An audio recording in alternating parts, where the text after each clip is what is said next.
nga sir, ibig sabihin wala pa nga, alam ko kabibigay nga lang ng kanin ko eh. Ito nga, init ng makina. Wala pa naman nga, tutusin sir, wala pa talaga. Wala pa kang bawas yung kanin ko. Para 5 minutes lang kakain, wala pang 5 minutes. Sa local government po kasi sir, wala ho tayong 5 minutes dito. Oo nga sir, Meron lang ho rito. Sana naman national binibigyan nyo naman ng pakiusap yun sa katulad ko na may dahilan naman kung kakain lang. Gano'n na ba yung 5 minutes? Di naman po makakasagabal. Katulad doon ng sinabi ko sa inyo, dapat po bago kayo kumain, inilagay nyo po muna sa ayos yung sasakyan ninyo. Wag po dito. Hindi naman no. Oo sir, ibig ko sabihin, kung sinabi naman po, wala naman po problema, madali naman po itabi. Papatay nga lang sir, oh.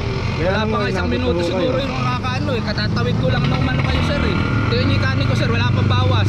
Eh hindi naman ho namin alam kung kararating nyo lang.